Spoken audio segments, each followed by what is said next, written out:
नमस्कार मेरे प्रिय विद्यार्थियों, मेरे विद्वान साथियों, मैं आशीष शर्मा काव्य क्लासेस के ऑनलाइन मंच पर एक बार फिर आपका हार्दिक स्वागत करता हूं। साथियों, हम राजस्थान जिला दर्शन के अंतर्गत उदयपुर संभाग का अध्ययन कर रहे थे। राजसमंद, प्रतापगढ़, बांसवाड़ा, चित्तौड़ को हम पढ़ चुके थे और दोस्तों आज हम पढ़ेंगे उदयपुर संभाग का एक जिला जिसे पहाड़ों की नगरी कहा जाता है, जो वेणेश्वर धाम के लिए प्रसिद्ध है, जो सोम कमला अंबा परियोजना के लिए प्रसिद्ध है और जो अनेक विशेषताओं से युक्त है। दोस्तों, इतिहास के पन्नों पर डूंगरपुर की जो विशेषताएं हैं उन विशेषताओं को आपके सामने प्रस्तुत कर रहा हूं। आप सब तैयार हो जाइए, कॉपी पेन लेकर बैठ जाइए और दोस्तों हम शुरू करते हैं उदयपुर संभाग का डूंगरपुर जिला। क्लियर दोस्तों, करें शुरू भाई। ठीक, तो दोस्तों आज हम पढ़ेंगे उदयपुर संभाग के अंतर्गत जिला डूंगरपुर। दोस्तों आज हमारा जो विषय है वो विषय है उदयपुर संभाग और उदयपुर संभाग के अंतर्गत जिला डूंगरपुर। दोस्तों आज जो हमारा विषय है वो है उदयपुर संभाग और उदयपुर संभाग के अंतर्गत जिला डूंगरपुर। दोस्तों आज हम जिला डूंगरपुर के दर्शन करने जा रहे हैं। डूंगरपुर जिसे पहाड़ों की नगरी कहा जाता है, डूंगरपुर जिसे सोम कमला अंबा परियोजना के लिए जाना जाता है, डूंगरपुर जो अपनी गेप सागर के लिए प्रसिद्ध है। ऐसी अनेक विशेषताएं हैं डूंगरपुर के दोस्तों, जो आज आपके सामने प्रस्तुत करने जा रहा हूं। क्लियर दोस्तों, करते शुरू। दोस्तों हम सबसे पहले डूंगरपुर जिले का ऐतिहासिक महत्व समझते हैं, इसका इतिहास क्या रहा है। तो दोस्तों सबसे पहले तो हमें ये पता होना चाहिए कि जो डूंगरपुर है इस डूंगरपुर की स्थापना कब हुई थी। पूछा जाए कि जो डूंगरपुर है इस डूंगरपुर की स्थापना कब हुई थी, तो दोस्तों याद रखना जो डूंगरपुर जिला है इस डूंगरपुर जिले की स्थापना हुई थी 1282 में। ठीक, अच्छा पूछा जाएगा कि जो डूंगरपुर है इस डूंगरपुर के संस्थापक कौन कहलाते हैं। पूछा जाए कि जो डूंगरपुर है इस डूंगरपुर के संस्थापक कौन कहलाते हैं, तो दोस्तों आप क्या बताओगे, रावल वीरदेव सिंह। दोस्तों पूछा जाए कि डूंगरपुर के संस्थापक कौन हैं, तो आप क्या बताओगे, रावल वीरदेव सिंह को डूंगरपुर का संस्थापक कहा जाता है। दो बातें क्लियर। सबसे पहले तो कि डूंगरपुर की स्थापना कब हुई थी, 1282 में। डूंगरपुर के संस्थापक कौन हैं, रावल वीरदेव सिंह। ठीक, अच्छा दोस्तों पूछा जाएगा कि डूंगरपुर का वास्तविक संस्थापक कौन है। पूछा जाएगा कि डूंगरपुर का वास्तविक संस्थापक कौन है, तो दोस्तों आप क्या बताओगे, महारावल शिव सिंह। दोस्तों पूछ लिया जाए कि डूंगरपुर का वास्तविक संस्थापक कौन है, तो आप क्या बताओगे, महारावल शिव सिंह को डूंगरपुर का वास्तविक संस्थापक कहा जाता है। महारावल शिव सिंह को डूंगरपुर का वास्तविक संस्थापक कहा जाता है। क्लियर। फिर दोस्तों प्रश्न आता है कि जो डूंगरपुर है इस डूंगरपुर का नामकरण किसके नाम पर किया गया है। पूछ लिया जाए कि डूंगरपुर का नामकरण किसके नाम पर किया गया है, तो दोस्तों दक्षिणी राजस्थान में भील जनजाति ज़्यादा पाई जाती है और दोस्तों डोंगरिया नामक भील, दोस्तों कोई डोंगरिया नामक भील था और इस डोंगरिया नामक भील के नाम पर ही, डोंगरिया नामक भील के नाम पर ही दक्षिणी राजस्थान के इस जिले का नाम डूंगरपुर रखा गया है। तो हम चार बातों को समझ चुके हैं। डूंगरपुर की स्थापना 1282, संस्थापक रावल वीरदेव सिंह, वास्तविक संस्थापक महारावल शिव सिंह और नामकरण करने वाला, अच्छा किसके नाम पर इसका नाम रखा गया है, डोंगरिया नामक भील के नाम पर। एकदम क्लियर। अच्छा दोस्तों फिर बात आती है कि जो डूंगरपुर है इस डूंगरपुर को राजस्थान में कब मिलाया गया। दोस्तों पूछा जाए कि जो डूंगरपुर है इस डूंगरपुर को राजस्थान में कब मिलाया गया, तो दोस्तों राजस्थान एकीकरण का जो दूसरा चरण था उसका नाम था पूर्व राजस्थान संघ। और पूछा जाए कि पूर्व राजस्थान संघ का गठन कब हुआ था, 25 मार्च 1948 को। कब हुआ था, 25 मार्च 1948 को। क्लियर। तो दोस्तों 25 मार्च 1948 को जब राजस्थान एकीकरण का दूसरा चरण था तो उस दिन दोस्तों डूंगरपुर को राजस्थान में मिलाया गया था। ठीक, अच्छा दोस्तों मैं बहुत सी बार बता चुका हूं कि 25 मार्च 1948 को राजस्थान एकीकरण का दूसरा चरण था। ठीक, और पूछ लिया जाए कि राजस्थान एकीकरण के दूसरे चरण का नाम क्या था, तो दोस्तों आप क्या बताओगे, पूर्व राजस्थान संघ। क्या नाम बताओगे, पूर्व राजस्थान संघ। रियासतों के नाम दोस्तों मैं बहुत सी बार बोल चुका हूँ, ठीक। और दोस्तों एक बार फिर समझना, ये बांसवाड़ा, ये बूंदी, ये किशनगढ़, दोस्तों ये झालावाड़, ये डूंगरपुर, ये कोटा, प्रतापगढ़, शाहपुरा और टोंक। दोस्तों ऐसा कभी ना सोचना कि ये तो हमने पढ़ रखा है, बार बार सर क्यों पढ़ा रहे हैं, इन रियासतों के नाम क्यों याद करा रहे हैं। दोस्तों आप जितना ज़्यादा पढ़ोगे उतना ही ज़्यादा आपके आत्मविश्वास में वृद्धि होगी, और सफलता की कुंजी होती है आत्मविश्वास। पढ़ते सभी हैं, लेकिन पढ़ते कैसे हैं, कब तक पढ़ते हैं और कितना पढ़ते हैं, ये डिपेंड करता है दोस्तों विद्यार्थी पर। क्लियर। तो दोस्तों अगर मैं किसी चीज़ को बार बार दोहरा रहा हूं तो केवल आपके बेहतर भविष्य के लिए दोहरा रहा हूं। ये ना सोचें कि सर बार बार सर इन रियासतों के नाम याद कर रहे हैं, क्योंकि दोस्तों मैं चाहता हूं कि आपकी सफलता में मेरा योगदान हो, इसलिए दोस्तों मैं बार बार इन चीज़ों को दोहराता हूं। तो 25 मार्च 1948 को दोस्तों दूसरा चरण था, नाम था पूर्व राजस्थान संघ, रियासतें थी 9, बाबू की झाड़ू को प्रशाटो, बांसवाड़ा, बूंदी, किशनगढ़, झालावाड़, डूंगरपुर, कोटा, प्रतापगढ़, शाहपुरा और टोंक। एकदम क्लियर। अच्छा दोस्तों एक बार फिर समझ जाना, डूंगरपुर रियासत की स्थापना कब हुई थी? 1282 में। करने वाले कौन थे? रावल वीरदेव सिंह। अच्छा दोस्तों वास्तविक संस्थापक कौन थे? महारावल शिव सिंह। नामकरण दोस्तों किसने किया था, किसके नाम पर किया गया है? डोंगरिया नामक भील के नाम पर। और राजस्थान में विलय कब हुआ? 25 मार्च 1948 को दूसरे चरण में। क्लियर। और दोस्तों दूसरे चरण का नाम था पूर्व राजस्थान संघ, और 9 रियासतें थी, बाबू की झाड़ू को प्रशाटो। एकदम क्लियर। अच्छा दोस्तों राजस्थान में विलय तो हो गया, अच्छी बात है। और पूछा जाए कि जो डूंगरपुर है दोस्तों, जो डूंगरपुर है इसे जिला कब बनाया गया? दोस्तों पूछा जाए कि जो डूंगरपुर है इसे जिला कब बनाया गया? देखो राजस्थान में विलय हुआ 25 मार्च 1948 को, और दोस्तों इसे जो जिला बनाया गया ना डूंगरपुर को, वो बनाया गया था 18 अप्रैल 1948 को। डूंगरपुर रियासत को राजस्थान में मिलाया गया था 25 मार्च 1948 को, और डूंगरपुर को दोस्तों जिला बनाया गया था 18 अप्रैल 1948 को। एकदम क्लियर। अच्छा दोस्तों 18 अप्रैल 1948 को क्या था? राजस्थान एकीकरण का तीसरा चरण। 18 अप्रैल 1948 को क्या था? राजस्थान एकीकरण का तीसरा चरण। और इस तीसरे चरण का नाम क्या था? संयुक्त राजस्थान संघ। जो तीसरा चरण था इसका नाम क्या था? संयुक्त राजस्थान संघ। समझ जाओगे अच्छी तरह। एक बार फिर समझना, डूंगरपुर को राजस्थान में मिलाया गया 25 मार्च 1948 को दूसरे चरण में, किंतु डूंगरपुर को जिला घोषित किया गया 18 अप्रैल 1948 को तीसरे चरण में। क्लियर। दूसरे का नाम पूर्व राजस्थान संघ, तो तीसरे का नाम संयुक्त राजस्थान संघ। ठीक। अच्छा दोस्तों अगर पूछ लिया जाए कि जब डूंगरपुर को राजस्थान में मिलाया गया, पूछ लिया जाए कि जब डूंगरपुर को राजस्थान में मिलाया गया उस समय डूंगरपुर के शासक कौन थे? पूछ लिया जाए आपसे कि जब डूंगरपुर को राजस्थान में मिलाया गया, अर्थात दूसरे चरण में जब डूंगरपुर रियासत का राजस्थान में विलय हुआ, तो उस समय डूंगरपुर के शासक कौन थे? तो आप क्या बताओगे? रावल लक्ष्मण सिंह। कौन थे दोस्तों? रावल लक्ष्मण सिंह। रावल लक्ष्मण सिंह जब डूंगरपुर रियासत राजस्थान मिलाई गई उस समय डूंगरपुर के शासक थे। समझ गए।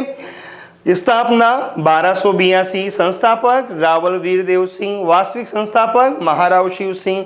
नामकरण डोंगरिया नामक भील के नाम पर। राजस्थान में विलय 25 मार्च 1948 दूसरे चरण में। और जब राजस्थान में विलय हुआ उस समय डूंगरपुर के शासक कौन थे? रावल लक्ष्मण सिंह। इसे जिला बनाया गया 18 अप्रैल 1948 तीसरे चरण में। नाम था संयुक्त राजस्थान संघ। ठीक। अच्छा पूछा जाए दोस्तों कि जो डूंगरपुर है ये डूंगरपुर वर्तमान में आता है। पूछा जाए कि जो डूंगरपुर है इस डूंगरपुर की वर्तमान स्थिति क्या है? अगर आपसे पूछ लिया जाए कि डूंगरपुर की वर्तमान स्थिति क्या है, तो दोस्तों आप क्या बताओगे कि डूंगरपुर वर्तमान में कहाँ आता है? उदयपुर संभाग में। क्लियर दोस्तों। जो डूंगरपुर है ये वर्तमान में कहाँ आता है? उदयपुर संभाग में आता है। एकदम क्लियर। अच्छा दोस्तों फिर बात आती है कि जो डूंगरपुर है, बात आती है कि जो डूंगरपुर है इस डूंगरपुर का क्षेत्रफल कितना है? क्लियर दोस्तों। पूछा जाए कि जो डूंगरपुर जिला है, इस डूंगरपुर जिले का क्षेत्रफल कितना है, तो आप क्या बताओगे कि जो डूंगरपुर जिला है, इस डूंगरपुर का क्षेत्रफल है 3,770 वर्ग किलोमीटर। पूछा जाए कि डूंगरपुर का क्षेत्रफल कितना है, तो आप क्या बताओगे 3,770 वर्ग किलोमीटर। ठीक। अच्छा दोस्तों, पूछ लिया जाए कि वर्ष 2011 के अनुसार डूंगरपुर जिले की जनसंख्या कितनी है। वर्ष 2011 के अनुसार डूंगरपुर जिले की जनसंख्या कितनी है, तो दोस्तों आप क्या बताओगे 13,88,552। कितनी है? 13,88,552। यह वर्ष 2011 के अनुसार डूंगरपुर जिले की जनसंख्या है। फिर बात आती है कि वर्ष 2011 के अनुसार डूंगरपुर जिले का घनत्व कितना है, जनसंख्या घनत्व कितना है। वर्ष 2011 के अनुसार डूंगरपुर जिले का जनसंख्या घनत्व कितना है, तो आप क्या बताओगे 368 व्यक्ति प्रति वर्ग किलोमीटर। कितना बताओगे 368 व्यक्ति प्रति वर्ग किलोमीटर। वर्तमान स्थिति उदयपुर संभाग में है। क्षेत्रफल 3,770, जनसंख्या 13,88,552, जनसंख्या घनत्व कितना है 368 व्यक्ति प्रति वर्ग किलोमीटर। ठीक। अच्छा, फिर दोस्तों बात आती है कि जो डूंगरपुर है, इस डूंगरपुर का अक्षांशीय विस्तार कितना है। पूछ लिया जाए कि जो डूंगरपुर है, इस डूंगरपुर का अक्षांशीय विस्तार कितना है, तो दोस्तों आप क्या बताओगे 23 डिग्री। दोस्तों जो डूंगरपुर है, इसका जो अक्षांशीय विस्तार है वो है 23 डिग्री 20 मिनट। 23 डिग्री 20 मिनट से 24 डिग्री 01 मिनट। 23 डिग्री 20 मिनट से 24 डिग्री 01 मिनट उत्तरी अक्षांश के मध्य। 23 डिग्री 20 मिनट से लेकर 24 डिग्री 01 मिनट उत्तरी अक्षांश के मध्य दोस्तों ये डूंगरपुर जिला स्थित है। तो डूंगरपुर का अक्षांश विस्तार कितना हुआ 23 डिग्री 20 मिनट से लेकर 24 डिग्री 01 मिनट उत्तरी अक्षांश के मध्य। ठीक। अच्छा, पूछ लिया जाए कि जो डूंगरपुर है, इस डूंगरपुर का देशांतरीय विस्तार कितना है। पूछ लिया जाए कि डूंगरपुर का देशांतरीय विस्तार कितना है, तो आप क्या बताओगे 73 डिग्री। कितना बताओगे 73 डिग्री 21 मिनट से लेकर 74 डिग्री 23 मिनट। 73 डिग्री 21 मिनट से लेकर 74 डिग्री 23 मिनट पूर्वी देशांतर के मध्य डूंगरपुर जिला स्थित है। समझ जाओगे दोस्तों, ये डूंगरपुर का सामान्य परिचय है दोस्तों, जो आपको याद होना चाहिए। एकदम क्लियर। मेरे कुछ विद्यार्थी डूंगरपुर जिले के भी हैं, उनको आज का ये विषय समर्पित है। वर्तमान स्थिति उदयपुर संभाग, क्षेत्रफल 3,770 किलोमीटर वर्ग किलोमीटर, जनसंख्या 13,88,552, जनसंख्या घनत्व 368 व्यक्ति प्रति वर्ग किलोमीटर, और अक्षांशीय और देशांतरीय विस्तार दोस्तों आपको याद रखने ही होंगे। एकदम क्लियर। अब दोस्तों समझना, यहाँ से मैं कुछ बातें बता रहा हूँ, समझना बहुत अच्छी बात है दोस्तों। भूगोल के उद्देश्य से, भूगोल के संदर्भ में कुछ बातों की हम चर्चा कर लेते हैं। ठीक। पहली बात देखिए, डूंगरपुर का क्षेत्रफल कितना है 3,770 किलोमीटर। 3,770 किलोमीटर। एकदम क्लियर दोस्तों। आप समझना, क्षेत्रफल के आधार पर, समझना दोस्तों, क्षेत्रफल के आधार पर राजस्थान का सबसे छोटा जिला है धौलपुर।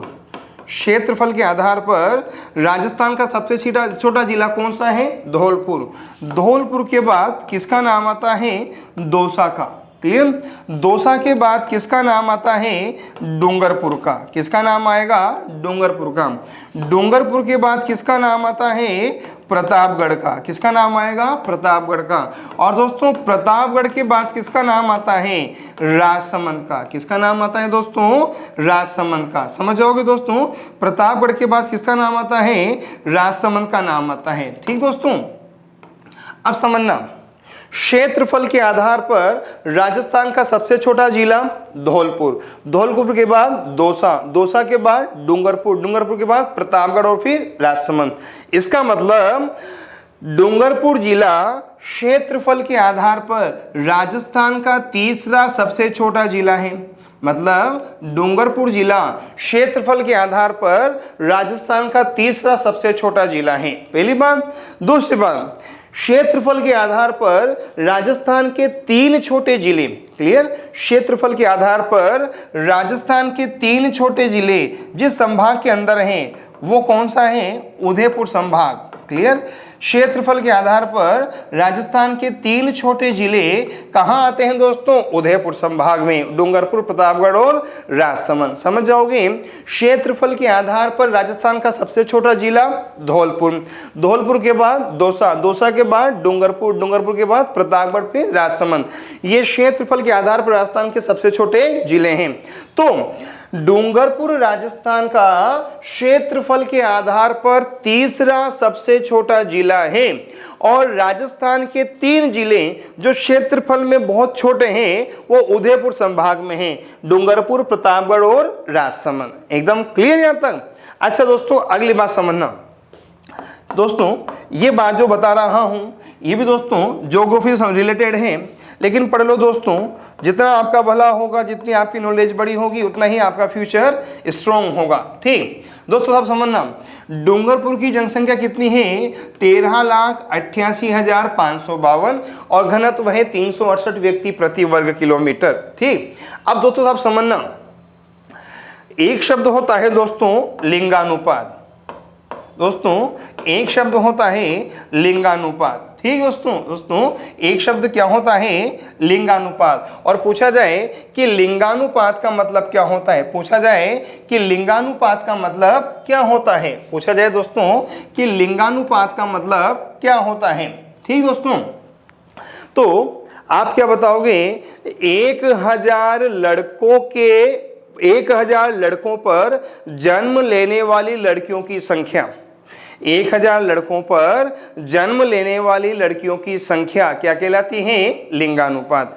अब दोस्तों डूंगरपुर जिले का जो लिंगानुपात है ना वो है 994। जो डूंगरपुर जिला है इसका लिंगानुपात कितना है? 994। अर्थात यहाँ 1000 लड़कों पर 994 लड़कियां जन्म लेती हैं। अब यहां से प्रश्न क्या बनेगा कि राजस्थान में सर्वाधिक लिंगानुपात वाला जिला कौन सा है? डूंगरपुर। राजस्थान में सर्वाधिक लिंगानुपात वाला जिला कौन सा है? डूंगरपुर। और डूंगरपुर जिले का लिंगानुपात कितना है? 994। समझ जाओगे क्या? राजस्थान में सर्वाधिक लिंगानुपात वाला जिला डूंगरपुर और जिला डूंगरपुर का लिंगानुपात कितना है? 994। अच्छा फिर देखो दोस्तों, यहां से प्रश्न उठता है कि अगर डूंगरपुर जिले का लिंगानुपात सर्वाधिक है तो सबसे कम लिंगानुपात किस जिले का है? धौलपुर का। देखो सर्वाधिक लिंगानुपात तो दोस्तों किसका होगा? डूंगरपुर का। जो दोस्तों सर्वाधिक लिंगानुपात है वो तो किसका होगा? डूंगरपुर का। क्लियर? और सबसे कम जो लिंगानुपात है दोस्तों, जो सबसे कम लिंगानुपात है वो किसका होगा? धौलपुर का। फिर बात आती है कि धौलपुर जिले का लिंगानुपात कितना है? धौलपुर जिले का लिंगानुपात कितना है? तो आप क्या बताओगे? 846। कितना है? 846। तो दो बातें क्लियर हो गई। क्षेत्रफल के आधार पर राजस्थान का तीसरा सबसे छोटा जिला डूंगरपुर और सबसे छोटा जिला धौलपुर, और क्षेत्रफल के आधार पर 5 छोटे जिले धौलपुर, दौसा, डूंगरपुर, प्रतापगढ़, राजसमंद। ठीक। अच्छा, सर्वाधिक लिंगानुपात वाला जिला डूंगरपुर, तो न्यूनतम लिंगानुपात वाला जिला धौलपुर। कितना? 846। अच्छा, ये लिंगानुपात किस आधार पर है? 2011 की जनगणना के अनुसार। किसके अनुसार? 2011 की जनगणना के अनुसार। अच्छा दोस्तों ध्यान रखना, बात आती है कि डूंगरपुर का लिंगानुपात 994 है, धौलपुर का लिंगानुपात 846 है, और पूछ लिया जाए कि राजस्थान का लिंगानुपात कितना है?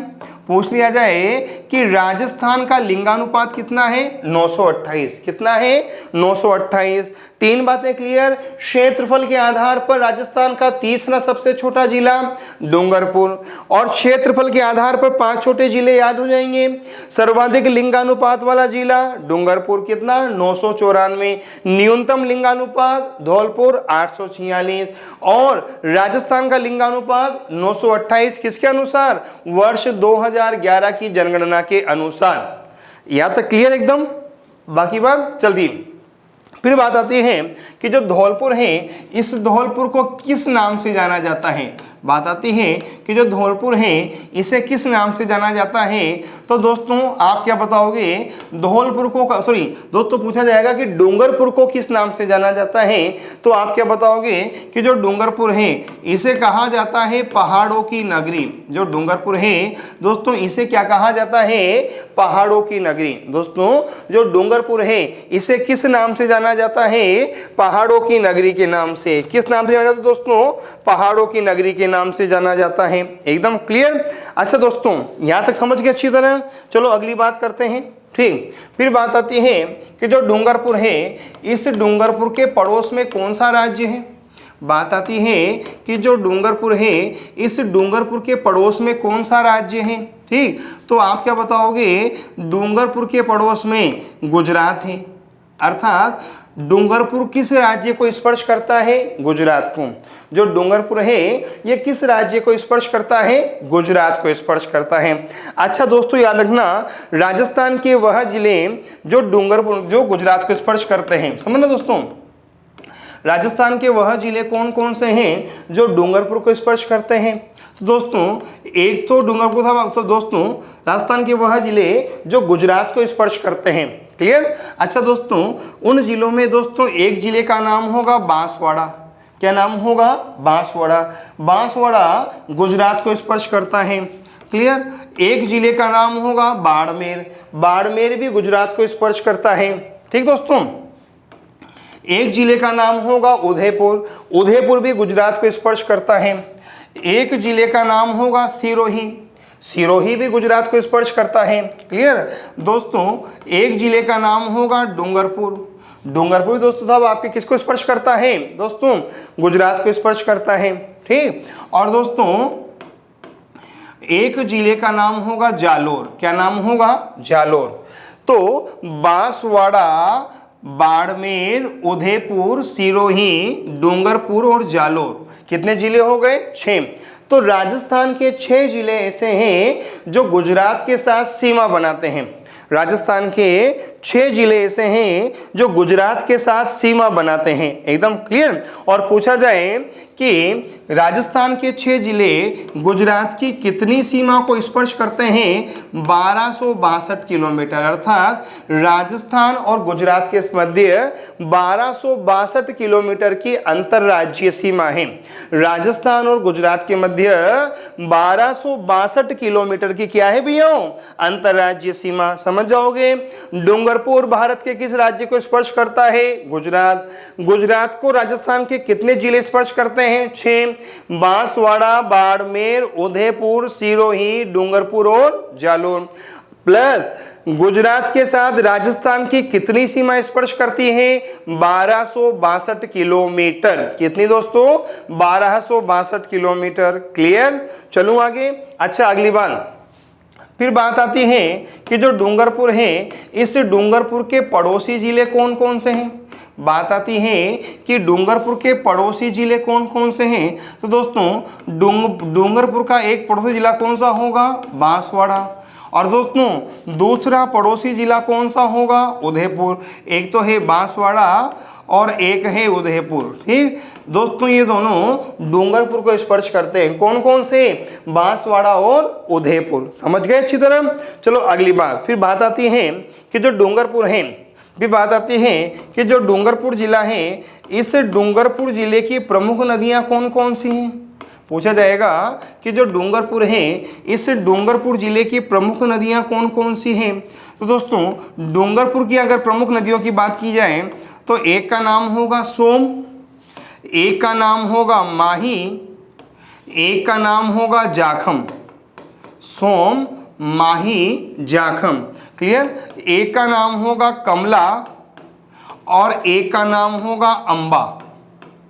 क्लियर दोस्तों? सोम, माही, जाखम, कमला, अंबा ये डूंगरपुर क्षेत्र में बहने वाली प्रमुख नदियां हैं। सोम, माही, जाखम, कमला और अंबा दोस्तों ये सब आपके डूंगरपुर जिले में बहने वाली नदियां हैं। एकदम क्लियर? अच्छा, अगली बात दोस्तों की बात आती है कि जो डूंगरपुर जिला है, डूंगरपुर जिले का प्रमुख जलाशय कौन सा है? दोस्तों ये प्रश्न आ भी चुका है। जो डूंगरपुर जिला है, इस डूंगरपुर जिले का प्रमुख जलाशय कौन सा है? तो दोस्तों आप क्या बताओगे कि जो डूंगरपुर जिला है इसका प्रमुख साहब आपके जलाशय है गेप सागर। कौन सा है? गेप सागर। एकदम क्लियर? और दोस्तों जो गेप सागर है ना, इसे भूपाल सागर के नाम से भी जाना जाता है। जो गेप सागर है इसे भूपाल सागर के नाम से भी जाना जाता है। समझ जाओगे अच्छी तरह? एक बार फिर समझना, डूंगरपुर के पड़ोसी राज्य कौन सा है? गुजरात। गुजरात और राजस्थान के मध्य कितनी सीमा है? 1262 किलोमीटर। अच्छा दोस्तों, राजस्थान के वह जिले जो गुजरात को स्पर्श करते हैं, बाबा उसी डूंगर पर जा। क्या लिखा हुआ है? बाबा उसी डूंगर पर जा। बांसवाड़ा, बाड़मेर, उदयपुर, सिरोही, डूंगरपुर और जालोर। ठीक। अच्छा दोस्तों, अब आपको ये बताना है, प्रश्न तो आपको लिखना ही पड़ेगा। अगर राजस्थान के 6 जिले गुजरात को स्पर्श करते हैं तो गुजरात के कितने जिले हैं जो राजस्थान को स्पर्श करते हैं? गुजरात के कितने जिले हैं जो राजस्थान को स्पर्श करते हैं? पहला प्रश्न तो। दूसरा प्रश्न, राजस्थान के जिलों में वह कौन सा जिला है जो गुजरात के साथ सर्वाधिक सीमा बनाता है और न्यूनतम सीमा कौन बनाता है? यह भी आप मुझे उत्तर देंगे। क्लियर? और एक प्रश्न दोस्तों और सुन लेना, गेप सागर का निर्माता कौन था? जो गेप सागर है इसका निर्माता कौन था? आप कमेंट बॉक्स में दोस्तों इनके उत्तर देना। प्रश्न नंबर 1, गुजरात के वह जिले जो राजस्थान को स्पर्श करते हैं। ठीक। गुजरात के साथ सर्वाधिक अंतरराज्यीय सीमा बनाने वाला जिला और न्यूनतम अंतरराज्यीय सीमा बनाने वाला जिला कौन सा है? राजस्थान का। ये आप बताओगे। ठीक। और गेप सागर का निर्माता कौन है ये भी आप कमेंट बॉक्स में बताओगे। ठीक। चलो आगे यहां तक। तो फिर दोस्तों बात आती है कि जो डूंगरपुर जिला है, इस डूंगरपुर जिले की प्रमुख सिंचाई परियोजना कौन सी है? पूछा जाए कि जो डूंगरपुर जिला है, इस डूंगरपुर जिले की प्रमुख सिंचाई परियोजना कौन सी है? जो डूंगरपुर जिला है, इस डूंगरपुर जिले की प्रमुख सिंचाई परियोजना कौन सी है? तो आप क्या बताओगे? सोम, कमला और अंबा। क्या बताओगे? सोम, कमला, अंबा सिंचाई परियोजना डूंगरपुर जिले की सबसे महत्वपूर्ण सिंचाई परियोजना है।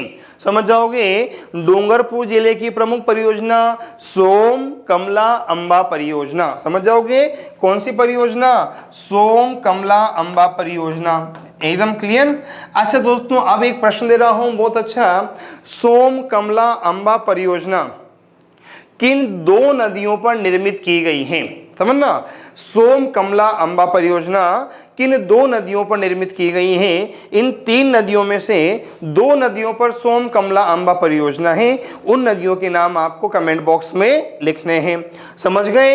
एक बार फिर समझ जाना दोस्तों अच्छी तरह। डूंगरपुर को स्पर्श करने वाला राज्य गुजरात, और गुजरात के साथ राजस्थान के कितने जिले स्पर्श करते हैं? 6। बांसवाड़ा, बाड़मेर, उदयपुर, सिरोही, डूंगरपुर और जालोर।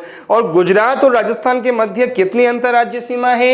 1262 किलोमीटर। अच्छा दोस्तों, डूंगरपुर के पड़ोसी जिले बांसवाड़ा और उदयपुर। अच्छा, प्रमुख नदियां सोम, माही, जाखम, कमला और अंबा। ठीक। प्रमुख जलाशय गेप सागर या भूपाल सागर। गेप सागर का निर्माता कौन है? आप कमेंट बॉक्स में बताओगे। सिंचाई परियोजना सोम, कमला, अंबा सिंचाई परियोजना, और ये परियोजना किन 2 नदियों पर है कौन बताओगे आप? एकदम क्लियर? चलूं आगे? नहीं दोस्तों, पहले हम थोड़ा सा रिवाइज करते हैं फिर आगे चलेंगे। ठीक दोस्तों, देखो रिवीजन में बार बार कराऊंगा। ठीक। जितना ज्यादा आपका रिवीजन होगा दोस्तों, उतना ही ज्यादा आपका आपके विषय पर कंट्रोल होगा। ठीक। पकड़ मजबूत होगी। और दोस्तों इस दुनिया में कुछ पाने के लिए सपनों में, लक्ष्यों में पकड़ मजबूत होना चाहिए। इसलिए दोस्तों बार बार पढ़ो। ठीक, डूंगरपुर की स्थापना 1282 में, संस्थापक रावल वीरदेव सिंह, वास्तविक संस्थापक महारावल शिव सिंह, नामकरण डोंगरिया नामक भील के नाम पर, राजस्थान में विलय 25 मार्च 1948 दूसरे चरण में। उस समय शासक कौन थे? रावल लक्ष्मण सिंह। अच्छा, 9 रियासतें थी, बाबू की झाड़ू को प्रशाटो जिला बनाया गया 18 अप्रैल 1948 को तीसरे चरण में। वर्तमान में उदयपुर संभाग में क्षेत्रफल है 3770 वर्ग किलोमीटर, जनसंख्या 13,88,552, जनसंख्या घनत्व 368 व्यक्ति प्रति वर्ग किलोमीटर, अक्षांश देशांतर विस्तार याद रखना। ठीक, अच्छा दोस्तों क्षेत्रफल के आधार पर डूंगरपुर कौन सा जिला है? तीसरा सबसे छोटा जिला। तो क्षेत्रफल के आधार पर 5 छोटे जिले, धौलपुर, दौसा, डूंगरपुर, प्रतापगढ़ और राजसमंद। 3 जिले उदयपुर संभाग में आते हैं। सर्वाधिक लिंगानुपात वाला जिला कौन सा होगा? डूंगरपुर। और लिंगानुपात कितना है? 994। क्लियर? तो फिर न्यूनतम लिंगानुपात वाला जिला धौलपुर। मेरे साथ साथ बोलो, न्यूनतम लिंगानुपात वाला जिला धौलपुर कितना है? 846। और राजस्थान का लिंगानुपात कितना है? 928। मेरे प्रिय विद्यार्थियों, ठीक, पड़ोसी राज्य गुजरात, और गुजरात और राजस्थान के मध्य कितनी सीमा है? 1262। राजस्थान के कितने जिले हैं जो गुजरात को स्पर्श करते हैं? 6। अच्छा, कौन कौन से हैं? पूछा जाए कौन कौन से हैं? बाबा उसी, डूंगरपरजा, बांसवाड़ा, बूंदी, सॉरी बांसवाड़ा, बाड़मेर, उदयपुर, सिरोही, डूंगरपुर और जालोर। अच्छा, पड़ोसी जिले बांसवाड़ा और उदयपुर। प्रमुख नदियां सोम, माही, कमला, जाखम, अंबा। प्रमुख जलाशय गेप सागर या भूपाल सागर सिंचाई परियोजना सोम कमला अंबा परियोजना। क्लियर? चलो आगे नेक्स्ट। अब दोस्तों समझना, ठीक, रिवीजन थोड़ा फास्ट होगा और आप मेरे साथ साथ बोलने की आदत डालिए दोस्तों, बहुत मजा आएगा रिवीजन में। तो क्लियर? फिर बात आती है दोस्तों, जो डूंगरपुर जिले में भौतिक प्रदेश है दोस्तों, जो डूंगरपुर जिले का भौतिक प्रदेश है उसे क्या कहा जाता है? दोस्तों यहाँ का जो भौतिक प्रदेश है ना, उसे कहा जाता है देवल।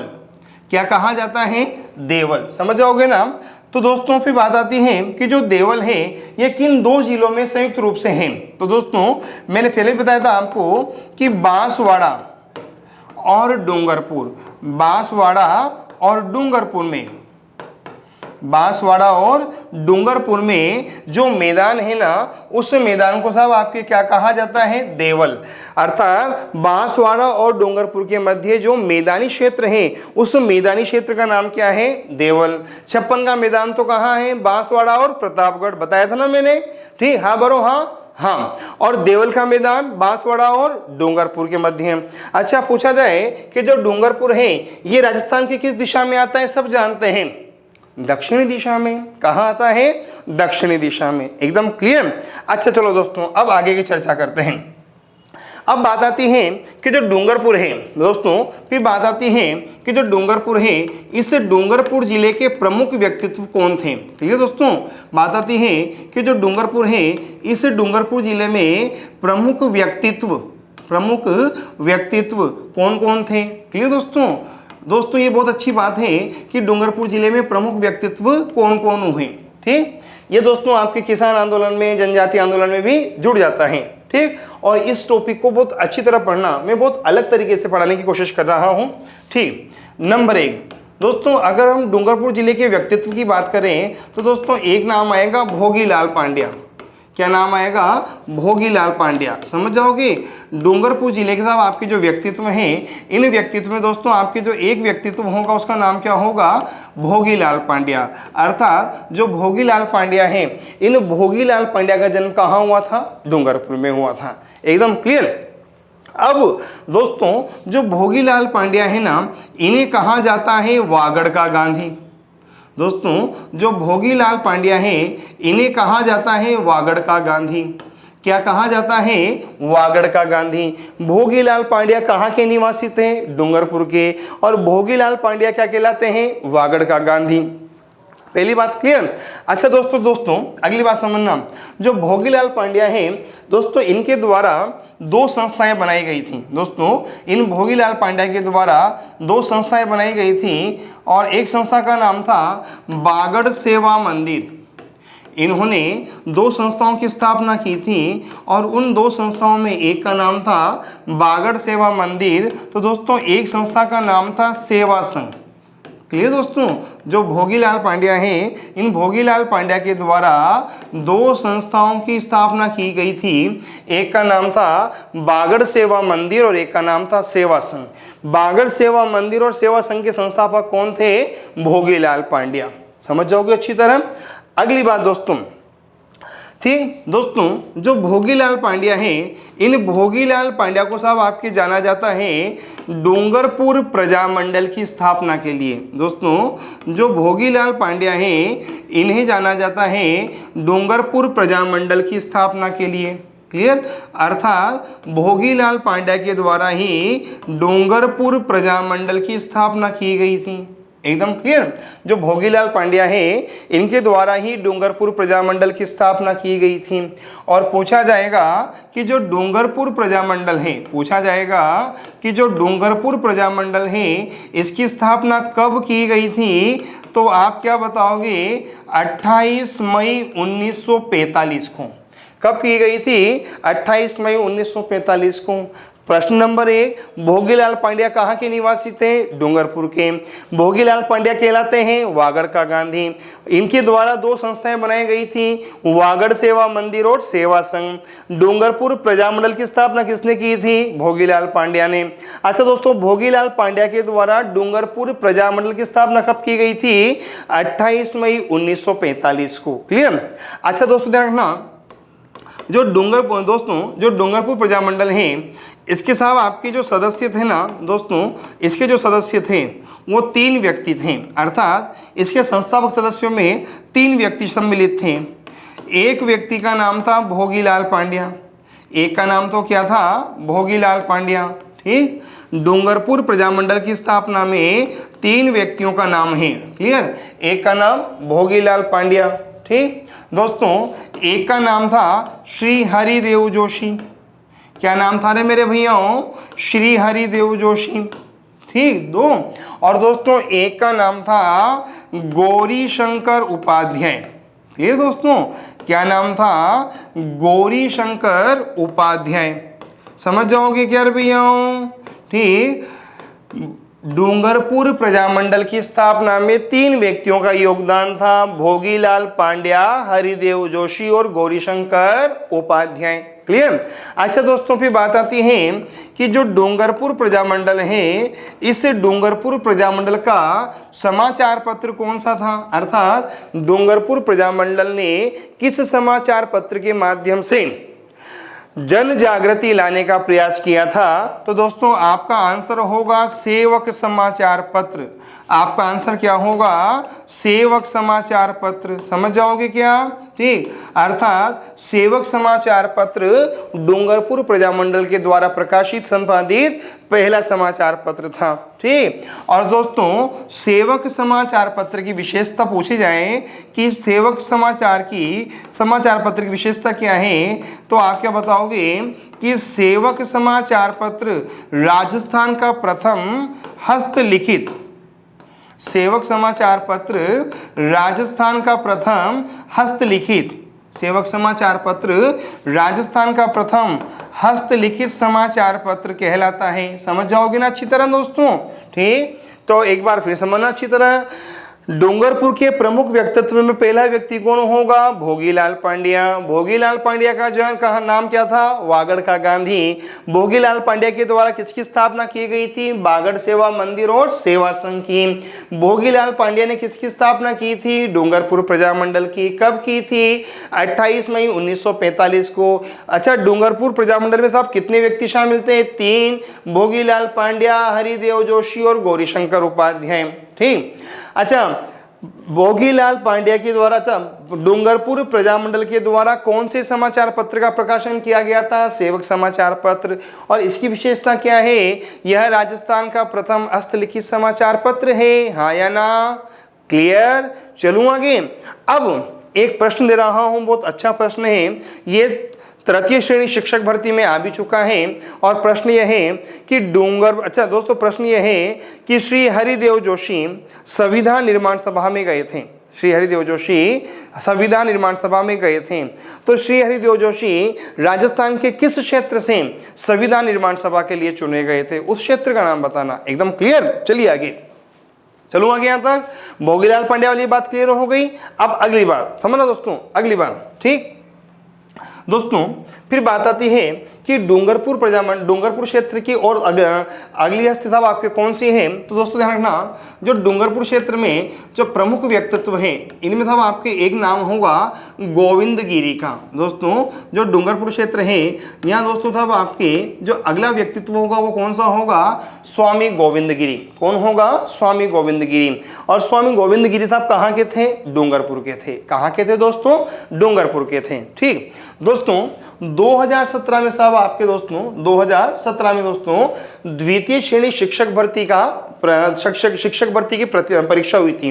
2017 में द्वितीय श्रेणी शिक्षक भर्ती की परीक्षा हुई थी और दोस्तों वहां ये प्रश्न पूछा गया था कि गोविंद गिरी का जन्म किस परिवार में हुआ था। ये प्रश्न पूछा गया था कि गोविंद गिरी का जन्म किस परिवार में हुआ था। तो दोस्तों इसका आंसर था बंजारा परिवार में। सब किस में हुआ था, बंजारा परिवार में, अर्थात इनका जन्म बंजारे परिवार में हुआ था। समझ जाओगे दोस्तों, गोविंद गिरी का जन्म बंजारे परिवार में हुआ था। यह द्वितीय श्रेणी शिक्षक भर्ती 2017-18 में पूछा गया प्रश्न था। ठीक अगली बात दोस्तों, जो गोविंद गिरी हैं, जो गोविंद गिरी हैं दोस्तों इनके द्वारा एक संस्था बनाई गई थी और उस संस्था का नाम था संप सभा। दोस्तों जो गोविंद गिरी हैं, गोविंद गिरी के द्वारा एक संस्था बनाई गई थी और उस संस्था का नाम क्या था, संप सभा। अर्थात इन्होंने किसकी स्थापना की थी, संप सभा की स्थापना की थी। किसकी स्थापना की थी, संप सभा की स्थापना की थी। दो बातें। अच्छा दोस्तों तीसरी बात, जो गोविंद गिरी हैं इनके द्वारा एक आंदोलन भी चलाया गया था। दोस्तों जो गोविंद गिरी हैं इनके द्वारा एक आंदोलन भी चलाया गया था और उस आंदोलन का नाम था भगत आंदोलन। जो गोविंद गिरी हैं इनके द्वारा एक आंदोलन चलाया गया था और उस आंदोलन का नाम क्या था, भगत आंदोलन। एकदम क्लियर। ये तीन बातें आपको याद रखनी है।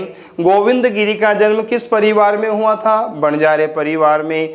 इनके द्वारा किस संस्था की स्थापना की गई थी, संप सभा की। और इन्होंने कौन सा आंदोलन चलाया था, भगत आंदोलन। ठीक।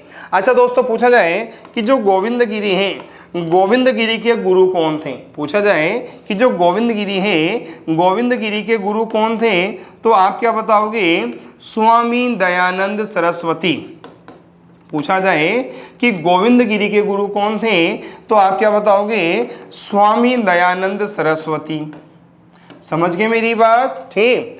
जन्म बंजारे परिवार में, संस्था का नाम संप सभा, आंदोलन भगत आंदोलन, गुरु का नाम स्वामी दयानंद सरस्वती। एकदम क्लियर। अच्छा दोस्तों ध्यान रखना, मैं एक बहुत अच्छी बात बता रहा हूं, समझना। ठीक। देखिए दोस्तों समझना, ये है राजनीतिक चेतना। दोस्तों मैं लिख रहा हूं राजनीतिक चेतना। ठीक। अब मेरा प्रश्न सुनना अच्छी तरह दोस्तों, अच्छी तरह मेरा प्रश्न सुनना, फिर हम आगे की चर्चा करते हैं। प्रश्न मेरा ये है, अगर पूछा जाए कि राजस्थान में राजनीतिक चेतना को जागृत करने वाले कौन थे। पूछा जाए कि राजस्थान में राजनीतिक चेतना को जागृत करने वाले कौन थे, तो आप क्या बताओगे, स्वामी दयानंद सरस्वती। पूछ लिया जाए कि राजस्थान में राजनीतिक चेतना को जागृत करने का श्रेय किसे दिया जाता है, स्वामी दयानंद सरस्वती। समझ जाओगे। और पूछा जाए कि दक्षिणी राजस्थान में, अगर पूछ लिया जाए कि दक्षिणी राजस्थान में राजनीतिक चेतना को जागृत करने का श्रेय किसे दिया जाता है, तो आप क्या बताओगे, गोविंद गिरी। क्या बताओगे, गोविंद गिरी को। समझ जाओगे ना अच्छी तरह। दो बातें, राजस्थान में राजनीतिक चेतना को जागृत करने का श्रेय स्वामी दयानंद सरस्वती और दक्षिणी राजस्थान में राजनीतिक चेतना को जागृत करने का श्रेय गोविंद गिरी को दिया जाता है। क्लियर। गोविंद गिरी का जन्म हुआ था बंजारे परिवार में, संस्था का नाम संप सभा। ठीक। अच्छा दोस्तों, आंदोलन भगत आंदोलन के जनक, गुरु कौन थे, स्वामी दयानंद सरस्वती। राजस्थान में राजनीतिक चेतना को जागृत करने का श्रेय किसे दिया जाता है, स्वामी दयानंद सरस्वती को। और दक्षिणी राजस्थान में राजनीतिक चेतना को जागृत करने का श्रेय किसे दिया जाता है? गोविंद गिरी को। एकदम क्लियर। अगली बात फिर दोस्तों बात आती है कि गोविंद गिरी के अलावा दोस्तों दक्षिण राजस्थान में या डूंगरपुर में साहब आपके और किसका जन्म हुआ? और किसका जन्म हुआ? तो दोस्तों आप ध्यान रखना, तो दोस्तों जो अगले व्यक्ति दोस्तों हैं वो वर्तमान में हैं और उनका नाम है डॉक्टर नागेंद्र सिंह। दोस्तों उनका नाम क्या है? डॉक्टर नागेंद्र सिंह। दोस्तों जो अगले व्यक्ति हैं उनका नाम क्या है? डॉक्टर नागेंद्र सिंह। एकदम क्लियर। फिर बात आती है कि डॉक्टर नागेंद्र सिंह कौन है, ये कौन सी शख्सियत है, कौन सा व्यक्तित्व है? ठीक, तो दोस्तों अंतरराष्ट्रीय न्यायालय में, दोस्तों अंतरराष्ट्रीय न्यायालय में international council of judiciary, clear, ICJ, ठीक, अंतरराष्ट्रीय न्यायालय में न्यायाधीश के पद पर कार्य करने वाले पहले भारतीय कौन है? डॉक्टर नागेंद्र सिंह। अंतरराष्ट्रीय न्यायालय में न्यायाधीश के पद पर कार्य करने वाले प्रथम भारतीय कौन है? डॉक्टर नागेंद्र सिंह। और डॉक्टर नागेंद्र सिंह का जन्म कहाँ हुआ था दोस्तों? डूंगरपुर में। कहाँ हुआ था? डूंगरपुर में। ठीक, अच्छा दोस्तों फिर बात आती है कि जो अंतर्राष्ट्रीय न्यायालय है, पूछा जाएगा कि जो अंतर्राष्ट्रीय न्यायालय है, इस अंतर्राष्ट्रीय न्यायालय का मुख्यालय कहाँ है? पूछा जाएगा कि जो अंतर्राष्ट्रीय न्यायालय है, इस अंतर्राष्ट्रीय न्यायालय का मुख्यालय कहाँ है? हेग में। और पूछा जाए कि हेग कहाँ आता है? नीदरलैंड में। सब कहाँ आता है? नीदरलैंड में।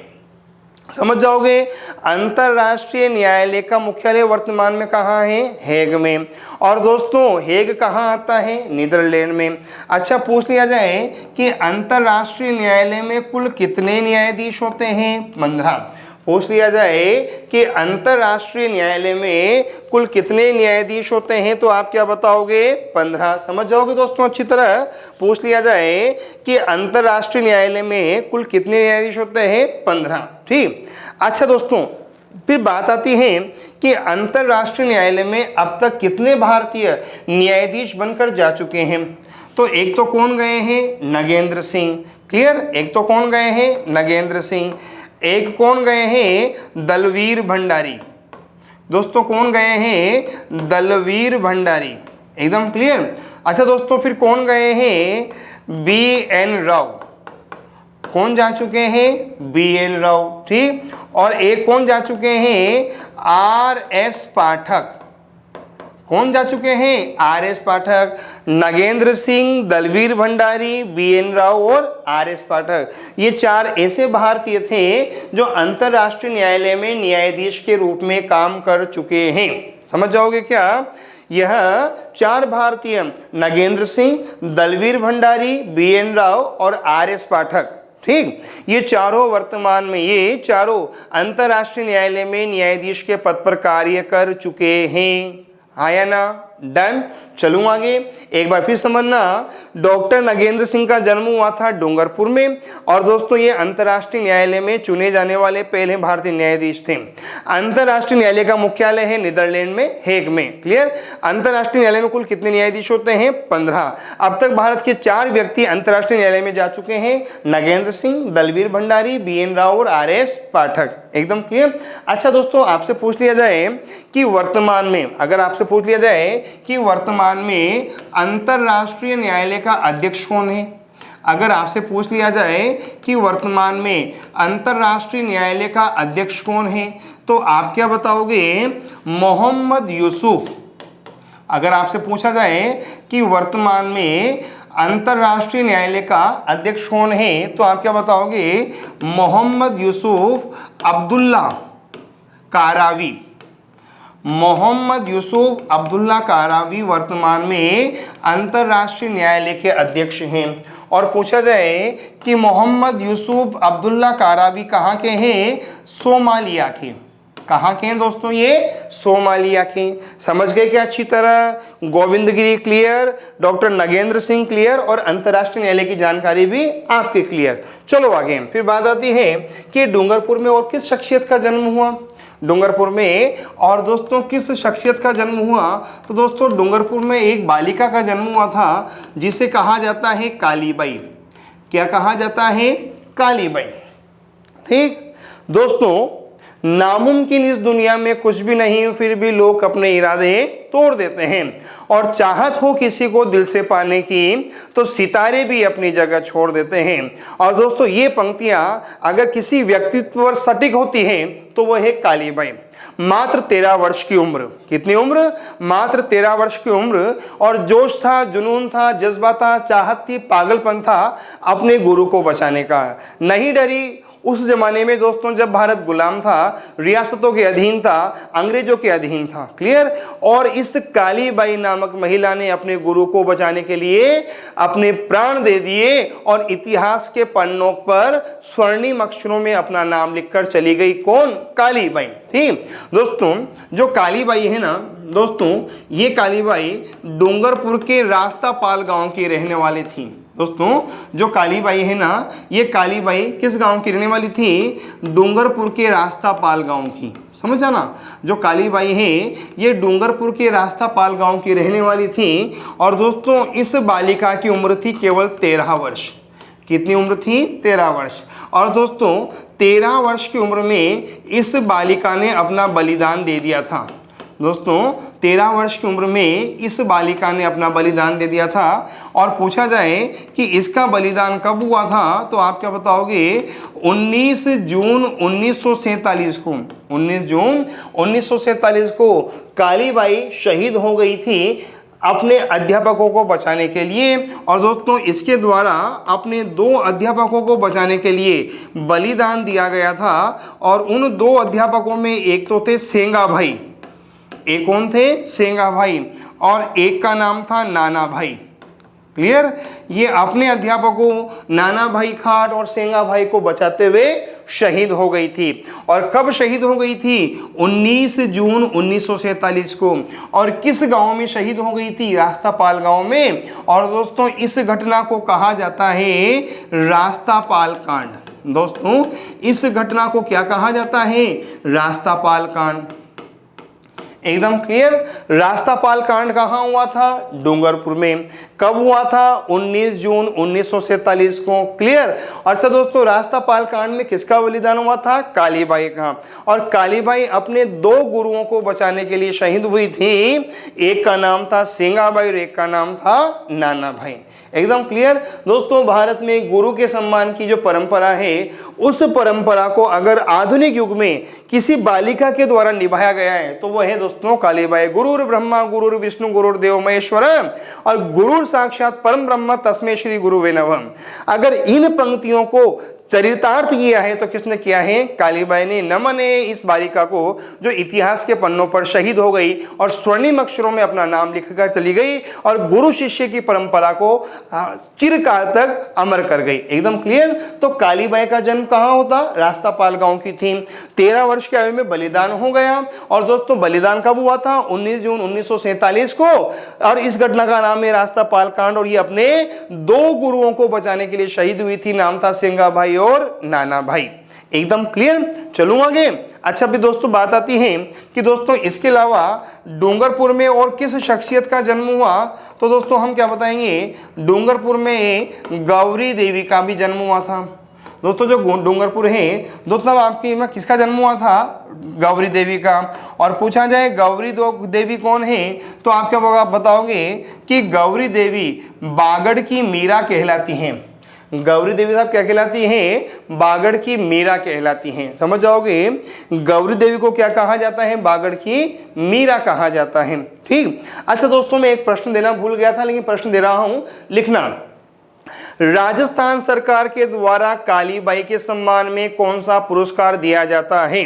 मेरा प्रश्न है कि राजस्थान सरकार के द्वारा कालीबाई के सम्मान में कौन सा पुरस्कार दिया जाता है? इस प्रश्न का दोस्तों आपको आंसर देना है। और जो सबसे पहले आंसर देगा दोस्तों उसका नाम दोस्तों मैं अगले टॉपिक में या अगले वीडियो में जरूर अनाउंस करूंगा। एकदम क्लियर दोस्तों? समझ गए यहां तक तो? क्लियर दोस्तों? एक बार फिर समझा रहा हूं, अच्छी तरह समझ लेना। ठीक। डूंगरपुर की हस्तियों में भोगीलाल पांड्या वागड़ का गांधी कहलाते हैं। बागड़ सेवा मंदिर और सेवा संघ की स्थापना की थी। डूंगरपुर प्रजामंडल की स्थापना की थी 28 मई 1945 को भोगीलाल पांड्या ने गौरीशंकर उपाध्याय और हरिदेव जोशी के सहयोग से, ठीक, और इनके द्वारा सेवक समाचार पत्र का प्रकाशन किया गया था, जो कि राजस्थान का प्रथम हस्तलिखित समाचार पत्र था मेरे विद्वान साथियों। गोविंदगिरी बंजारे परिवार में जन्म हुआ। संप सभा के संस्थापक हैं, भगत आंदोलन के जनक हैं और स्वामी गोविंद दयानंद सरस्वती के शिष्य थे। राजस्थान में राजनीतिक चेतना को जागृत करने का श्रेय दयानंद सरस्वती और दक्षिणी राजस्थान में राजनीतिक चेतना को जागृत करने का श्रेय स्वामी गोविंद गिरी। डॉक्टर नगेंद्र सिंह का जन्म भी डूंगरपुर में हुआ था, जो कि अंतरराष्ट्रीय न्यायालय में न्यायाधीश के पद पर कार्य करने वाले प्रथम भारतीय न्यायाधीश थे और अब तक अंतरराष्ट्रीय न्यायालय में 4 भारतीय न्यायाधीश जा चुके हैं। नगेंद्र सिंह, दलवीर सिंह भंडारी, BN राव और RS पाठक। वर्तमान में दलवीर सिंह भंडारी यहां कार्यरत हैं। ठीक, ICJ अर्थात अंतरराष्ट्रीय न्यायालय का मुख्यालय है हेग में। इसमें कुल 15 न्यायाधीश होते हैं और वर्तमान में अंतरराष्ट्रीय न्यायालय के अध्यक्ष हैं मोहम्मद यूसुफ अब्दुल्ला कारावी। कहाँ के हैं? सोमालिया के हैं मेरे विद्वान साथियों। कालीबाई का जन्म डूंगरपुर में हुआ था, जो अपने गुरु सेंगाबाई और नानाबाई को बचाते हुए शहीद हुई थी। और दोस्तों, इस घटना का नाम है रास्तापाल कांड, जो कब हुआ था? 19 जून 1947 को। और दोस्तों, गौरी देवी का जन्म भी कहाँ हुआ था? डूंगरपुर में। और इन्हें कहा जाता है बागड़ की मीरा। आपको कमेंट बॉक्स में बताना है कि कालीबाई के सम्मान में कौन सा पुरस्कार दिया जाता है। बता दोगे ना भाई? बताना ही पड़ेगा दोस्तों। क्लियर? फिर बात आती है कि डूंगरपुर जिले में कौन कौन सी घटनाएं हुई। अर्थात दोस्तों, डूंगरपुर जिले की प्रमुख घटनाएं कौन कौन सी है। ठीक दोस्तों, बात आती है कि जो डूंगरपुर जिला है, इस डूंगरपुर जिले की प्रमुख घटनाएं कौन कौन सी हैं। ठीक, तो दोस्तों आप क्या बताओगे? डूंगरपुर जिले की प्रमुख घटनाओं में, ठीक दोस्तों, एक घटना होगी पुनवाड़ा कांड। दोस्तों, एक घटना कौन सी होगी? पुनवाड़ा कांड। ठीक, डूंगरपुर जिले की प्रमुख घटनाओं में एक घटना कौन सी होगी? पुनवाड़ा कांड। ठीक दोस्तों, एक घटना कौन सी होगी? रास्तापाल कांड। कौन सी होगी रे मेरे भैया? रास्तापाल कांड। ठीक, और दोस्तों, एक घटना कौन सी होगी? मानगढ़ धाम की घटना। दोस्तों, एक जो घटना है वो सब आपके कौन सी होगी? दोस्तों, सब 2 घटना होगी, पुनवाड़ा कांड और रास्तापाल कांड। क्लियर? मानगढ़ धाम दोस्तों बांसवाड़ा में था, लेकिन साहब संबंध किससे था दोस्तों? स्वामी गोविंद गिरी से। क्लियर था? संबंध किससे था? स्वामी गोविंद गिरी से। ठीक, तो हम दोस्तों बांसवाड़ा में पढ़ते या फिर दोस्तों जब हम राजस्थान के जनजातीय आंदोलन पढ़ेंगे तब मैं आपको मानगढ़ धाम के बारे में बताऊंगा। ठीक, रास्तापाल कांड हम पढ़ चुके हैं। और दोस्तों पूछा जाएगा कि रास्तापाल कांड कब हुआ था, तो आप क्या बताओगे? 19 जून 1947 को। कब हुआ था? 19 जून 1947 को। तो पूछा जाएगा कि पुनवाड़ा कांड कब हुआ था, तो आप क्या बताओगे? 30 मई 1947 को। जो पुनवाड़ा कांड है वो कब हुआ था? 30 मई 1947 को। रास्तापाल कांड में किसका कौन शहीद हुई थी? कालीबाई। क्लियर? तो पुनवाड़ा कांड में साहब आपके किसका देहांत हुआ था? शिव सिंह का। साहब किसका बलिदान हुआ था? शिव सिंह की हत्या कर दी गई थी। और दोस्तों, शिव सिंह कौन थे? ये अध्यापक थे जो कि आदिवासियों के बच्चों को पढ़ाया करते थे। ठीक, और दोस्तों डूंगरपुर के जागीरदार के द्वारा दोस्तों उनकी हत्या करवा दी गई थी। तो पुनवाड़ा कांड और रास्तापाल कांड कहाँ हुआ था दोस्तों? आपके डूंगरपुर में। एकदम क्लियर दोस्तों, ये बहुत बड़ी घटनाएं हैं। रास्तापाल कांड तो बहुत सी बार प्रतियोगी परीक्षाओं में प्रश्न बनकर भी आ चुका है, ये आपको भी याद है। चलो आगे दोस्तों, ये तो था आपके डूंगरपुर के प्रमुख व्यक्तित्व हो गए और ऐतिहासिक घटना हो गई। फिर दोस्तों ध्यान रखना, जो डूंगरपुर है ना, यहाँ तब आपके जो कृषि हैं, बात आती है कि जो डूंगरपुर जिला है, यहाँ जो कृषि है वो कौन सी कृषि की जाती है, तो दोस्तों यहाँ है ना वो वालरा कृषि की जाती है। तब आपके यहाँ कौन सी कृषि की जाती है? वालरा कृषि। जंगलों को साफ कर की जाने वाली कृषि क्या कहलाती है? वालरा कृषि। और दोस्तों इस वालरा कृषि को असम में कहा जाता है झूमिंग। इस वालरा कृषि को असम में क्या कहा जाता है? झूमिंग। समझ जाओगे ना, राजस्थान में तो वालरा कृषि, राजस्थान में तो वालरा कृषि, और असम में झूमिंग। अच्छा दोस्तों, पूछा जाए कि वालरा कृषि कहाँ कहाँ की जाती है, तो आप क्या बताओगे? एक तो की जाती है डूंगरपुर में, और एक की जाती है बांसवाड़ा में। कहाँ की जाती है? एक तो डूंगरपुर में, और एक कहाँ की जाती है? बांसवाड़ा में।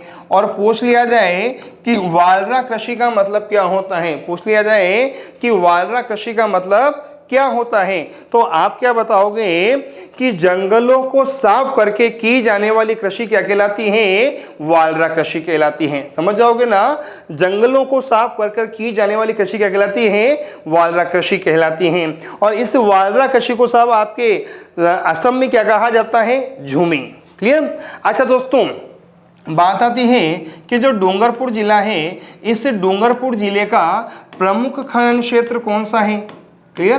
पूछा जाएगा कि जो डूंगरपुर जिला है, इस डूंगरपुर जिले का प्रमुख खनन क्षेत्र कौन सा है? तो दोस्तों आप क्या बताओगे कि डूंगरपुर जिले का जो प्रमुख खनन क्षेत्र है उसका नाम है मांडो की पाल।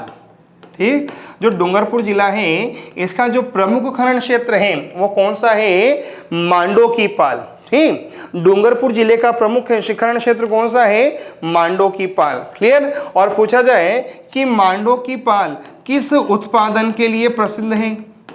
पूछा जाए कि मांडो की पाल किस उत्पादन के लिए प्रसिद्ध है, तो आप क्या बताओगे कि जो मांडो की पाल है ये फ्लोरोस्पार के उत्पादन के लिए प्रसिद्ध है। दोस्तों, जो मांडो की पाल है ये किसके लिए प्रसिद्ध है? फ्लोरोस्पार के उत्पादन के लिए। समझ जाओगे अच्छी तरह। डूंगरपुर क्षेत्र में की जाने वाली कृषि वालरा कृषि। वालरा कृषि कहाँ होती है? डूंगरपुर और बांसवाड़ा में। झूमिंग कहाँ होती है? असम में। वालरा को ही असम में झूमिंग कहते हैं। क्लियर? डूंगरपुर क्षेत्र का प्रमुख खनन क्षेत्र कौन सा है? मांडो की पाल। और मांडो की पाल किस उत्पादन के लिए प्रसिद्ध है? फ्लोरोस्पार के लिए। एकदम क्लियर। अगली बात, फिर बात आती है दोस्तों, फिर बात आती है कि जो डूंगरपुर क्षेत्र है, फिर दोस्तों बात आती है कि डूंगरपुर क्षेत्र में कौन सी जनजाति पाई जाती है?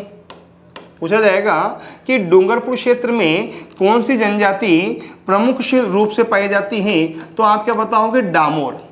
डूंगरपुर क्षेत्र में जो जनजाति प्रमुख रूप से पाई जाती है उसका नाम क्या है? डामोर जनजाति। क्लियर? और दोस्तों ध्यान रखना, जो डामोर जनजाति है, दोस्तों जो डामोर जनजाति है, समझो दोस्तों जो डामोर जनजाति है, इस डामोर जनजाति का जो मेला भरता है, पूछा जाएगा दोस्तों, जो डामोर जनजाति है इस डामोर जनजाति का जो मेला है वो कहाँ भरता है? पूछा जाएगा आपसे कि डामोर जनजाति का मेला किस राज्य में भरता है, तो आप क्या बताओगे? गुजरात में भरता है। पूछा जाए कि डामोर जनजाति का मेला कहाँ भरता है? गुजरात में। और पूछा जाएगा कि उस मेले को क्या कहा जाता है? झूला देवासी का मेला। साहब क्या कहलाता है? झूला देवासी का मेला। समझ जाओगे दोस्तों अच्छी तरह। तो डूंगरपुर क्षेत्र में पाई जाने वाली जनजाति डामोर। डामोर जनजाति का प्रमुख मेला झूला देवासी का मेला कहाँ भरता है? गुजरात में भरता है। समझ गए? जनजाति डूंगरपुर में है और इस जनजाति का प्रमुख मेला गुजरात में है, झूला देवासी का मेला। एकदम क्लियर किया भैया। अब दोस्तों ये तो हुआ डूंगरपुर का ऐतिहासिक महत्व। अब हम डूंगरपुर के सांस्कृतिक महत्व की बात करते हैं। ठीक, और दोस्तों अगर डूंगरपुर के सांस्कृतिक महत्व की बात करनी है तो दोस्तों हम सबसे पहले किसकी बात करेंगे? वेणेश्वर धाम की। क्लियर दोस्तों, किसकी बात करेंगे? वेणेश्वर धाम की। अगर हम डूंगरपुर के सांस्कृतिक महत्व की बात करेंगे तो सबसे पहले किसकी बात करेंगे? वेणेश्वर धाम की। फिर बात आती है कि जो वेणेश्वर धाम है, इस वेणेश्वर धाम की स्थापना किसने की थी? बात आती है कि जो वेणेश्वर धाम है, इस वेणेश्वर धाम की स्थापना किसने की थी, तो आप क्या बताओगे? संत माओ जी ने। पूछा जाए कि जो वेणेश्वर धाम है, इस वेणेश्वर धाम की स्थापना किसने की थी? संत माओ जी ने। ठीक, पहली बात। दूसरी बात आती है कि जो वेणेश्वर धाम है ये किस गांव में है? पूछा जाएगा कि जो वेणेश्वर धाम है ये किस गांव में है? पूछा जाएगा कि जो वेणेश्वर धाम है ये किस गांव में है, तो आप क्या बताओगे? नवा टापरा गांव में। किस गांव में है? नवा टापरा गांव में। और इस नवा टापरा गांव को तृतीय श्रेणी शिक्षक भर्ती में पूछा जा चुका है मेरे विद्वान साथियों।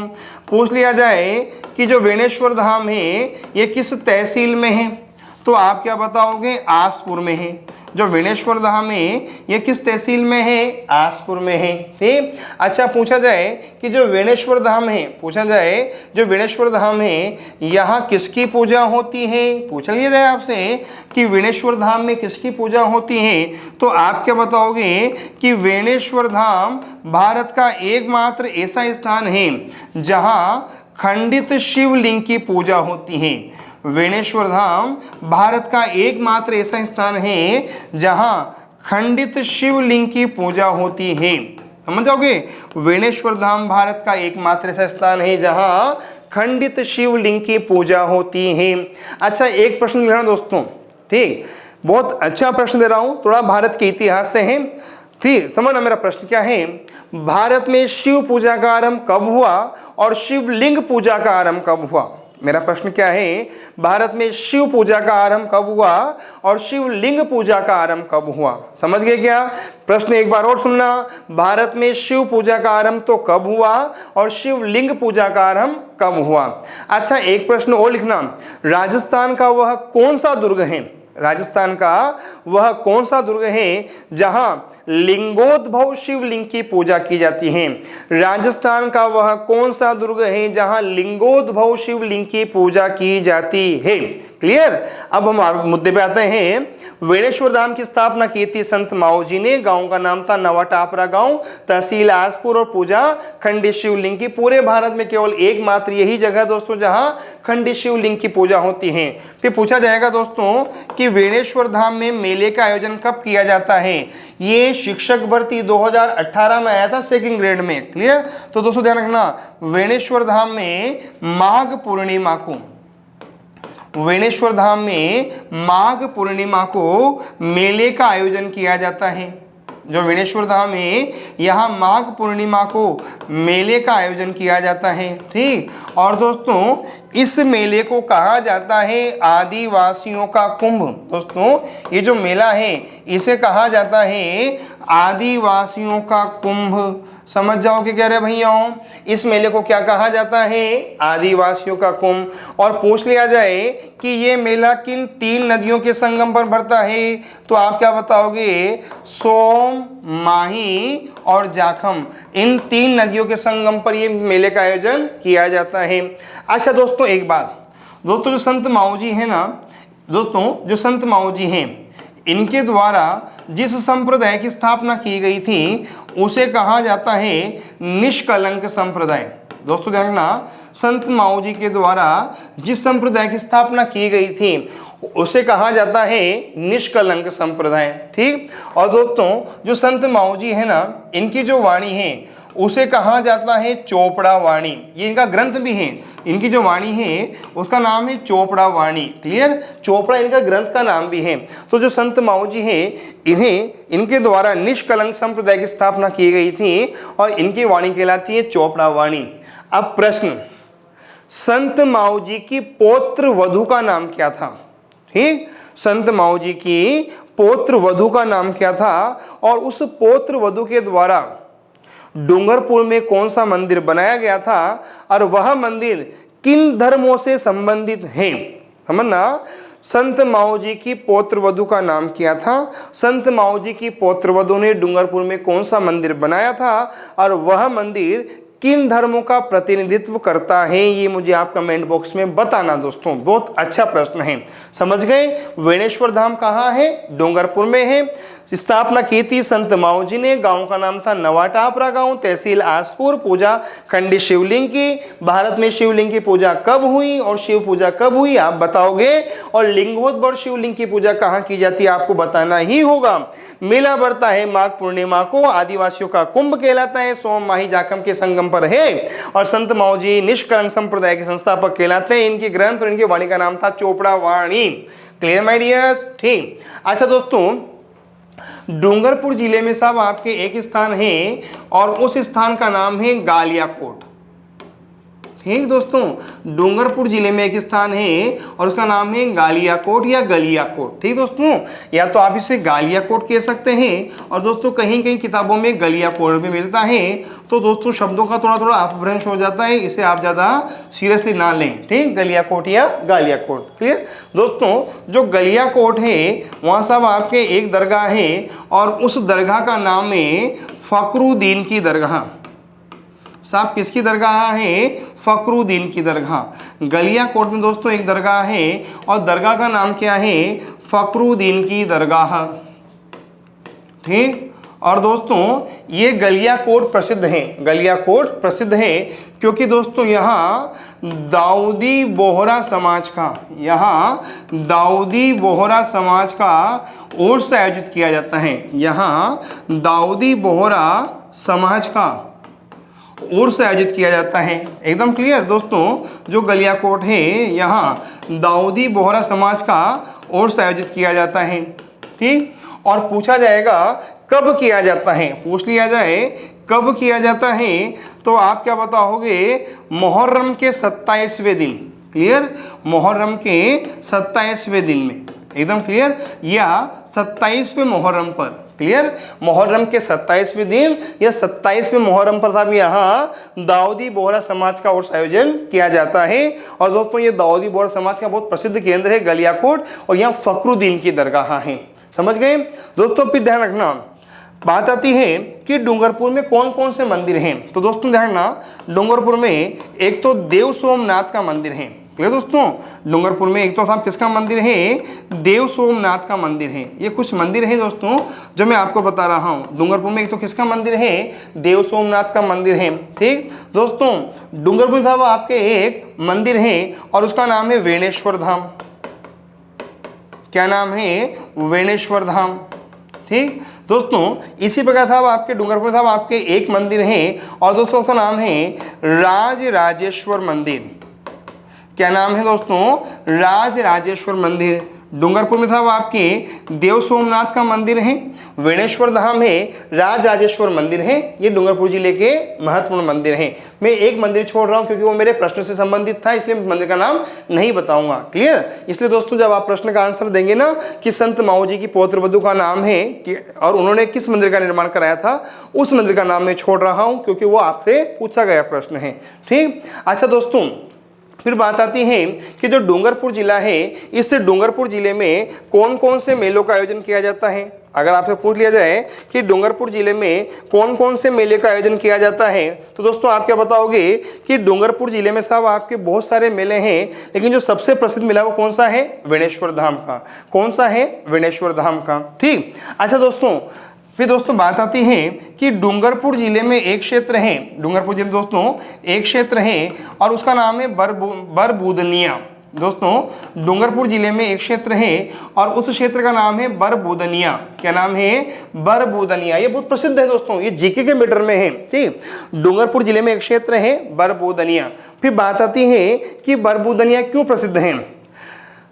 भारत का जनजातीय क्षेत्र का, भारत का जनजातीय क्षेत्र का पहला महिला सहकारी मिनी बैंक कहाँ स्थापित किया गया था? बरबूदनिया में। समझ जाओगे ना, भारत का जनजातीय क्षेत्र का पहला महिला सहकारी मिनी बैंक कहाँ स्थापित किया गया था? बरबूदनिया, डूंगरपुर में। एकदम क्लियर दोस्तों, ये सभी सब आपके डूंगरपुर की ऐतिहासिक विशेषताएं थी जो मैंने इतिहास के पन्नों से निकालकर आपके सामने प्रस्तुत की है। हम एक बार इन विशेषताओं को दोबारा शीघ्रता से रिवाइज कर लेते हैं, फिर दोस्तों हम अगले मुद्दे पर आते हैं। ठीक दोस्तों, करें शुरू मेरे भैया रिवीजन। ठीक, रिवीजन स्पीडली करेंगे और आप मेरे साथ साथ बोलोगे। डूंगरपुर की स्थापना 1282, संस्थापक रावल वीरदेव सिंह, वास्तविक संस्थापक महारावल शिव सिंह, नामकरण डूंगरिया नामक भील के नाम पर स्थान में विलय 25 मार्च 1948, दूसरा चरण पूर्व राजस्थान संघ रियासतें 9 और 9 रियासतों का नाम था बाबू की झाड़ू को प्रशाटो। और जब राजस्थान में विलय हुआ उस समय यहाँ के शासक कौन थे? रावल लक्ष्मण सिंह। जिला कब बनाया गया? 18 अप्रैल 1948। तीसरे चरण में नाम था संयुक्त राजस्थान संघ मेरे विद्वान साथियों। वर्तमान में उदयपुर संभाग में आता है। क्षेत्रफल है 3770 वर्ग किलोमीटर और क्षेत्रफल के आधार पर राजस्थान का तीसरा सबसे छोटा जिला डूंगरपुर और क्षेत्रफल के आधार पर सबसे छोटा जिला धौलपुर, फिर दौसा, फिर डूंगरपुर, फिर प्रतापगढ़, फिर राजसमंद। 3 जिले उदयपुर संभाग में हैं। सर्वाधिक लिंगानुपात डूंगरपुर कितना? 994। न्यूनतम धौलपुर 846 और राजस्थान का 928। क्लियर मेरे दोस्तों? डूंगरपुर का उपनाम क्या बताओगे? पहाड़ों की नगरी। पड़ोसी राज्य गुजरात और गुजरात राजस्थान की कितनी सीमा को स्पर्श करता है? 1262।